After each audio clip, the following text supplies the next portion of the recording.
Celui qui s'appelle Je suis, lui qui est l'Éternel, le Dieu Tout-Puissant, que son nom soit totalement glorifié ce soir. Merci d'être là, merci de me recevoir chez vous, merci de prendre part à ces enseignements.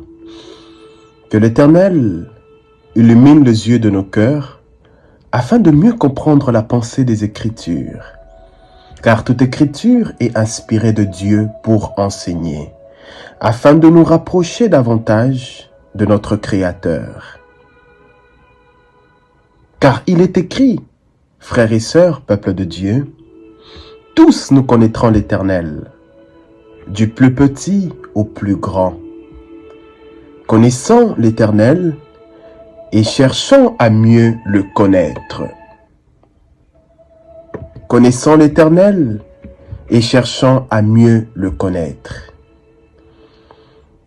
Car Dieu n'a pas cessé de se révéler à son peuple. C'est son peuple qui ne cherche plus l'Esprit de Dieu. L'Esprit de Dieu est l'Esprit de la création. Car la Bible nous révèle qu'à la création de l'humanité, la parole de Dieu et l'Esprit de Dieu existaient déjà. Nous parlerons aujourd'hui de la préexistence de l'Esprit et de la parole. Frères et sœurs, peuple de Dieu, il existe un lien intime entre la parole et l'Esprit. De l'union de deux, le monde a été créé.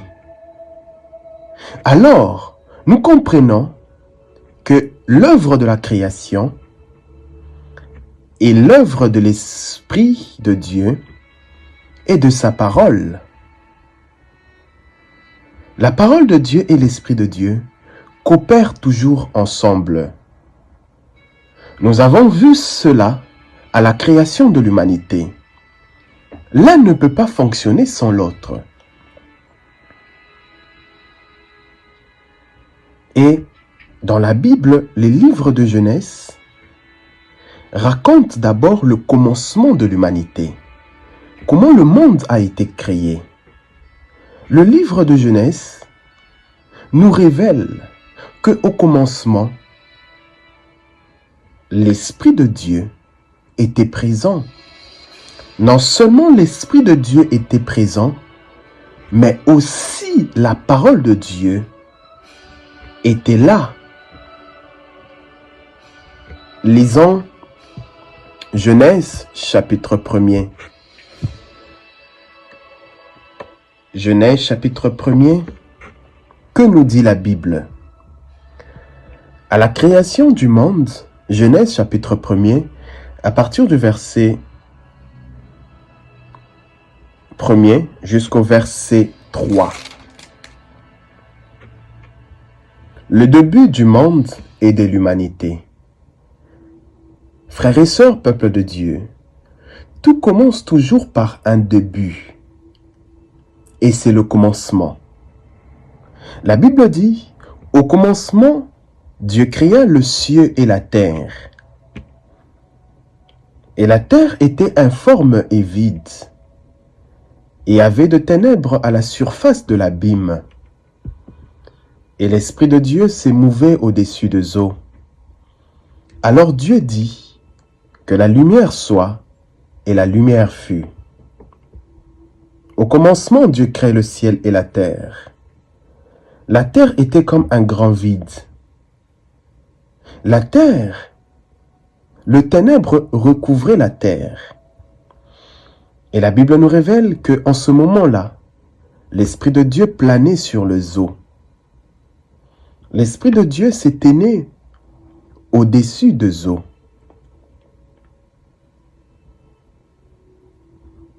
Et Dieu dit que la lumière brille. Et la lumière s'est mise à briller. Mais premièrement d'abord, nous remarquons l'existence de l'Esprit de Dieu. Et l'Esprit de Dieu s'éteignait au-dessus de l'eau. Mais la question que nous devons nous poser, qu'est-ce que l'Esprit de Dieu attendait? Parce que vous allez remarquer que l'Esprit de Dieu était présent. Mais qu'est-ce qu'il attendait? Est-ce que l'Esprit de Dieu pouvait lui seul créer l'humanité? La réponse est non. L'Esprit de Dieu attendait la parole de Dieu pour agir. Voilà pourquoi, dans Genèse chapitre 1 au verset 3, lorsque Dieu a remarqué qu'il y avait la présence de l'Esprit, l'Esprit était en train de se mouvoir, c'est alors que Dieu dit que la lumière soit, et la lumière fut.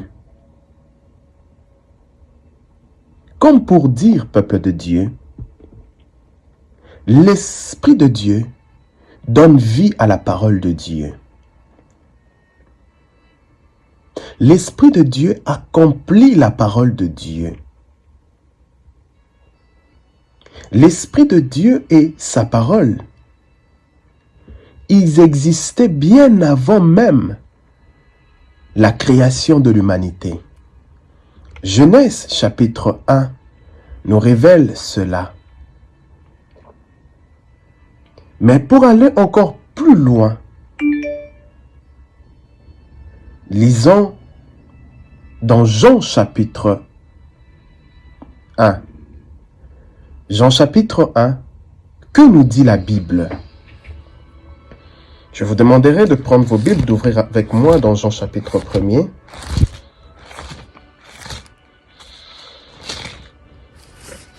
Jean chapitre 1er, la Bible dit, Jésus-Christ est la parole qui vient de Dieu. Au commencement, la parole existait déjà. La parole était avec Dieu, et la parole était Dieu. Au commencement, la parole était avec Dieu. Par elle, Dieu a fait toutes choses, et il n'a rien fait sans elle. En elle, il y a la vie, et la vie est la lumière des êtres humains. La lumière brille dans la nuit, mais la nuit ne l'a pas reçue. Au verset 9, la Bible dit, « La parole est la vraie lumière. En venant dans le monde, elle éclaire tous les êtres humains. » Au verset 10, « La parole était dans le monde, et Dieu a fait le monde par elle. Mais le monde ne l'a pas reconnue.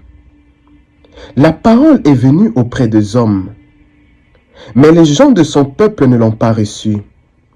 Pourtant, certains l'ont reçue et ils croient en elle.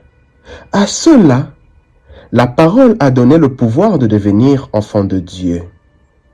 Et ils sont devenus enfants de Dieu en naissant non par la volonté d'un homme ou d'une femme, mais par la volonté de Dieu. La parole est devenue un homme, et il a habité parmi nous. Nous avons vu sa gloire. Cette gloire, il la reçoit du Père. C'est la gloire du Fils unique, plein d'amour et de vérité. Frères et sœurs, peuple de Dieu, Jean témoigne qu'au commencement, la parole existait déjà. Et Jean va dire, la parole s'est faite chair. Donc la parole est devenue un homme. Et il est venu habiter parmi nous. Nous avons vu sa gloire. Et cette gloire, il la reçoit du Père. C'est la gloire du Fils unique, plein d'amour et de vérité. Jésus-Christ est la parole qui vient de Dieu. Au commencement, son nom, c'était la parole de Dieu. Au commencement, lui, il existait déjà. Par elle, Dieu a fait toutes choses. Et il n'a rien fait sans elle. Souvenez-vous, dans Genèse chapitre 1er, l'Esprit se tenait au-dessus des eaux. Dieu dit que la lumière soit et la lumière fut. Dieu avait parlé. Jésus-Christ est la parole qui vient de Dieu.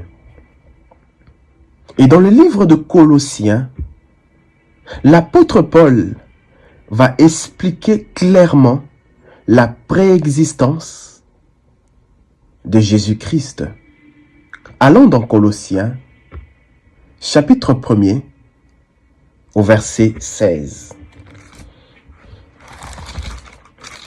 La Bible nous dit dans Colossiens, chapitre 1er, à partir du verset 16, nous allons commencer à partir du verset 15. La Bible dit, « Le Christ est l'image du Dieu qu'on ne peut voir. Il est le Fils premier-né au-dessus de toutes les choses créées. En effet, c'est en lui que Dieu a tout créé dans le ciel et sur la terre. Les choses qu'on voit et celles qu'on ne voit pas, les forces et les esprits qui ont autorité et pouvoir. Tout est créé par lui et pour lui. Le Christ existait avant toute chose, et tout ce qui existe ne tient que par lui. Tout ce qui existe ne tient que par lui. » Jean chapitre 1er. Toutes choses ont été faites par elle, et rien de ce qui n'a été fait sans elle. Et Colossiens chapitre 1er nous dit, tout est créé par lui et pour lui. Alors là, nous comprenons que Jésus-Christ existait bien avant même le commencement de l'humanité. Voilà pourquoi l'Esprit de Dieu attendait la parole de Dieu pour agir.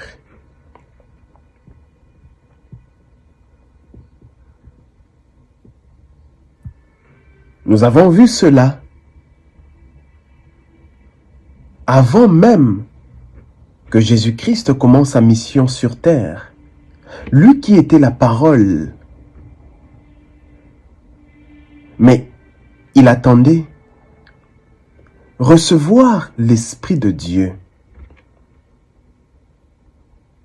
Lorsqu'il va se faire baptiser dans l'eau de Jourdain, la Bible dit, ce jour-là, le ciel s'ouvra et l'Esprit est descendu sur Jésus-Christ.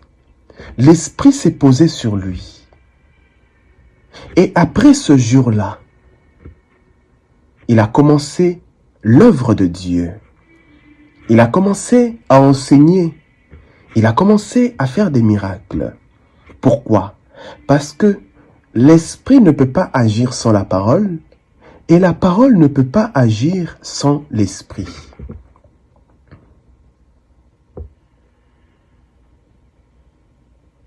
Lisons Jean chapitre 15 au verset 7. Jean chapitre 15 au verset 7.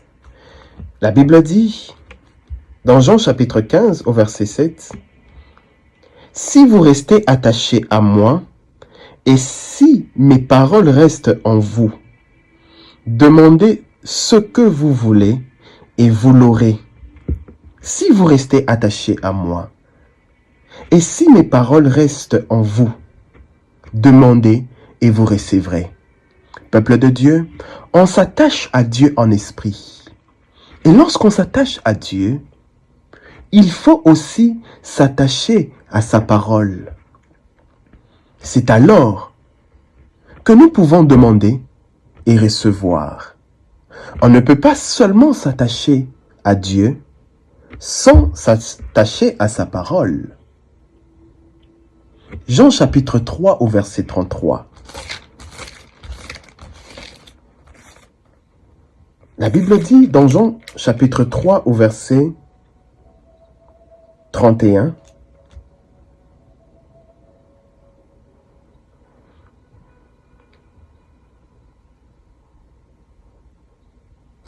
Celui qui vient d'en haut est au-dessus de tous. Celui qui vient d'en haut est au-dessus de tous. Qui vient d'en haut? C'est le Seigneur Jésus-Christ. Lui, il était même avant que le ciel et la terre ne soient créés. Lui qui vient d'en haut est au-dessus de tous. Celui qui vient de la terre appartient à la terre, et il parle de choses de la terre. Mais celui qui vient du ciel est au-dessus de tous. Jean, chapitre 17, au verset 5.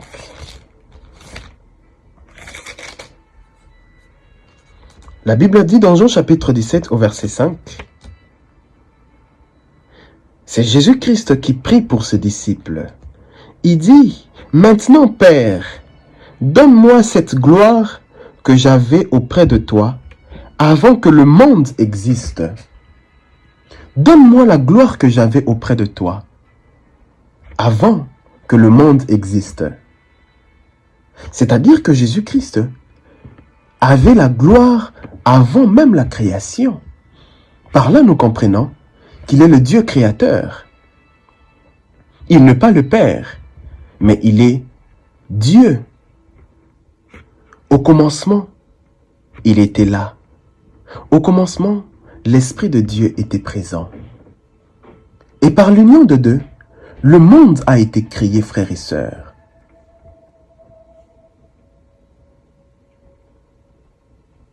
Nous avons vu même que dans Ézéchiel chapitre 37, l'histoire des ossements desséchés, la Bible nous dit que l'Esprit de Dieu a transporté Ézéchiel dans une vallée remplie d'ossements desséchés.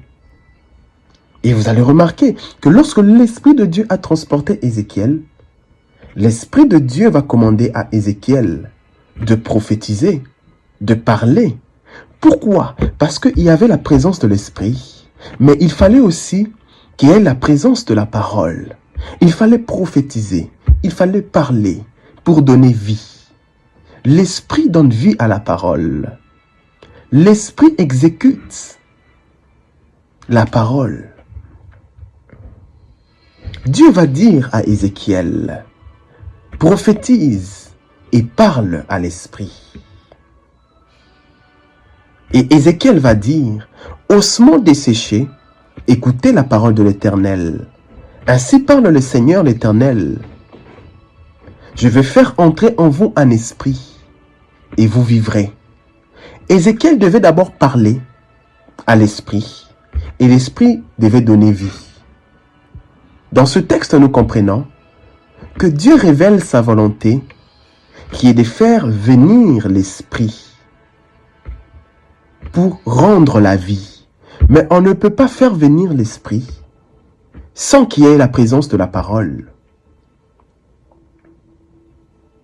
Et lorsque Ézéchiel a parlé, c'est alors que les ossements desséchés ont repris la vie. Vous allez remarquer que Ézéchiel va parler à l'Esprit. Ézéchiel va dire, « Esprit, viens de quatre vents, souffle sur ces morts et qu'ils revivent. » Sous l'action de l'Esprit, les ossements desséchés se sont mis à se reconstituer. Il a fallu à la fois la parole et l'action de l'Esprit de Dieu.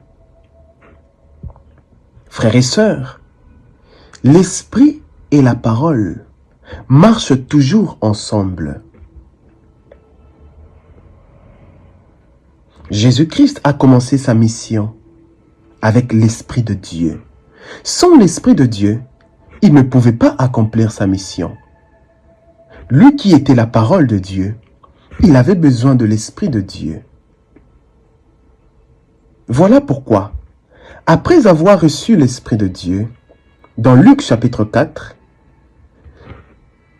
il va en Galilée, il entre dans une synagogue et il va faire une déclaration. il va dire, « L'Esprit du Seigneur est sur moi. L'Esprit du Seigneur m'a oint pour annoncer une bonne nouvelle aux pauvres. Il m'a envoyé pour guérir ceux qui ont le cœur brisé, pour proclamer aux captifs la délivrance. Et aux aveugles, ils vont bientôt retrouver la vue. Il m'a envoyé pour libérer les opprimés, pour proclamer une année où vous verrez la bonté de l'Éternel. » Voilà la déclaration faite par le Seigneur Jésus-Christ. Là, il venait d'être rempli de l'Esprit. C'est alors, après avoir déclaré cette parole, qu'il va sortir pour accomplir sa mission. Et on a vu les miracles qu'il a accomplis sur terre. Rempli du Saint-Esprit, il entre en Galilée. Il enseigne la parole. Il guérit les malades. Et sa renommée répandue partout. Pourquoi? Parce qu'il avait la parole et l'Esprit était en lui. Frères et sœurs, peuple de Dieu, nous avons vu cela même dans l'histoire de l'Église primitive. L'Église primitive était composée des apôtres et des disciples. Alors ils devaient accomplir la mission que le Seigneur Jésus-Christ les avait confiée. Mais vous allez remarquer dans Actes des Apôtres chapitre 1er à partir du verset 8, Jésus va dire à ses disciples, « Vous recevrez une puissance, le Saint-Esprit viendra sur vous et vous serez mes témoins. » Le disciple et les apôtres, ils avaient reçu la parole, mais ils devaient aussi attendre, recevoir l'Esprit de Dieu, afin qu'ils puissent accomplir la mission dans les 4 extrémités de la terre. Et vous allez remarquer dans l'histoire de l'Église primitive, les disciples et les apôtres, ils ne se mettaient jamais en mouvement sans demander l'aide de l'Esprit de Dieu. Il s'est rassuré que l'Esprit était toujours avec eux. Vous allez remarquer même l'apôtre Paul lorsqu'il va rencontrer les chrétiens de Éphèse. Il va leur poser la question. Lorsque vous avez cru, est-ce que vous avez reçu le Saint-Esprit? Et les chrétiens vont même répondre à l'apôtre Paul, le premier chrétien. Nous n'avons même pas entendu dire qu'il existait. Personne ne nous a enseigné sur l'Esprit de Dieu. Pourquoi l'apôtre Paul était préoccupé de cela? Parce qu'il savait que lorsqu'on a la parole et qu'on n'a pas l'Esprit, on ne peut pas accomplir la mission sur terre. Au-delà de la parole, il faut aussi recevoir l'Esprit de Dieu. Et après ce jour-là, la Bible nous révèle qu'ils ont été baptisés de l'Esprit et ils ont vécu des expériences surnaturelles. Pourquoi? Parce qu'ils avaient la parole, mais l'Esprit devait venir habiter en eux. Frères et sœurs, peuple de Dieu, au commencement était la parole. La parole, c'est le Seigneur Jésus-Christ. Lui, il existait bien avant, même que nous ne soyons créés. Lorsque vous lisez dans Jean chapitre 8, Jean chapitre 8 nous révèle cela. Il y a eu une discussion entre le Seigneur Jésus-Christ et les Juifs. Alors les Juifs disent à Jésus-Christ, « Tu n'as même pas encore 50 ans et tu dis que tu as vu Abraham. » Et Jésus va leur répondre, « Oui, je vous le dis, avant qu'Abraham existe, je suis. Avant qu'Abraham existe, je suis. » Comme pour dire, le Seigneur Jésus-Christ voulait faire comprendre aux Juifs que avant la création, moi j'existais déjà. Toutes choses ont été faites par moi. Toutes choses ont été faites par la parole. Et rien de ce qui n'a été fait sans elle. Voilà pourquoi dans Apocalypse chapitre 19, lorsque vous lisez Apocalypse chapitre 19, à partir du verset 13, vous allez remarquer que Jean va dire, « Je voyais un homme, son vêtement couler le sang, et son nom était écrit, la parole de Dieu. » Une telle révélation nous confirme réellement que le Seigneur Jésus-Christ est la parole de Dieu. Au commencement, son nom, c'était la parole. Mais lorsqu'il devait venir au monde pour sauver l'humanité, on va lui donner le nom de Jésus-Christ, qui veut dire le Messie, le Sauveur. Frères et sœurs, n'ignorons pas ces révélations. Ce sont des révélations profondes qui nous confirment réellement que l'Esprit de Dieu et la parole de Dieu, tous deux, se sont mis ensemble pour créer l'humanité. Vous allez remarquer,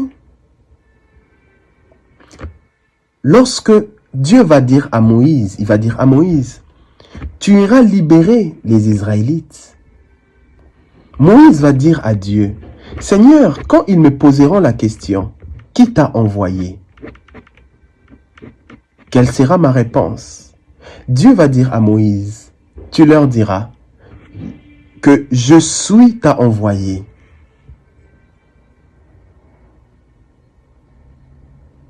Tu leur diras, « Je suis t'a envoyé. » La parole de Dieu est venue habiter parmi les hommes. Nous avons contemplé sa gloire. Et réellement, nous avons compris qu'il est la lumière du monde. La parole a été faite chair pour racheter l'humanité. Frères et sœurs, le Christ est la parole de Dieu.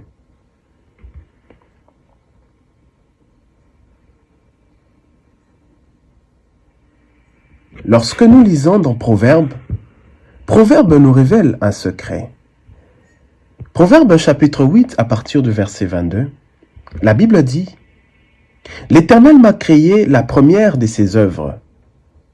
Avant ses œuvres les plus anciennes, j'ai été établi depuis l'éternité, dès le commencement, avant l'origine de la terre.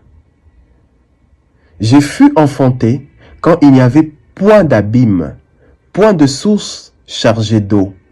Avant que les montagnes soient affermies, avant que les collines existent, j'ai fus enfanté. Il n'avait encore fait ni la terre, ni les campagnes, ni le premier atome de la poussière du monde. Lorsqu'il disposa le ciel, j'étais là. Lorsqu'il traça un cercle à la surface de l'abîme, lorsqu'il fixa le nuage en haut et que les sources de l'abîme jaillirent avec force, lorsqu'il donna une limite à la mer pour que les eaux n'en franchissent pas les bords, lorsqu'il posa les fondements de la terre, j'étais à l'œuvre auprès de lui, Et je faisais tout le jour ce délice, jouant sans cesse en sa présence, jouant sur le globe de sa terre, et trouvant mon bonheur parmi le Fils de l'homme. Au commencement, l'Esprit de Dieu s'émouvait au-dessus des eaux. Dieu dit que la lumière soit, et la lumière s'est mise à briller. Frères et sœurs, peuple de Dieu, Jésus-Christ est la parole venant de Dieu. Le monde est l'œuvre de la parole de Dieu. Toutes choses furent faites par elle, et sans elle, pas une chose n'a été faite de ce qui a été fait. Jean chapitre 1 nous révèle cela. Genèse chapitre 1 nous révèle cela. Il y a un lien existant entre la parole de Dieu et l'Esprit de Dieu. L'Esprit de Dieu rend témoignage de la parole. L'Esprit de Dieu exécute la parole. L'Esprit de Dieu vient accomplir la parole de Dieu. Et la Bible nous révèle dans 2 Timothée chapitre 3, à partir du verset 16 au verset 17, « Toute écriture est inspirée de Dieu, comme pour dire, la parole ne vient jamais sans l'Esprit. C'est l'Esprit qui rend témoignage de la parole. C'est l'Esprit qui donne vie à la parole. Toute écriture est inspirée de Dieu. Voilà pourquoi, frères et sœurs, peuple de Dieu,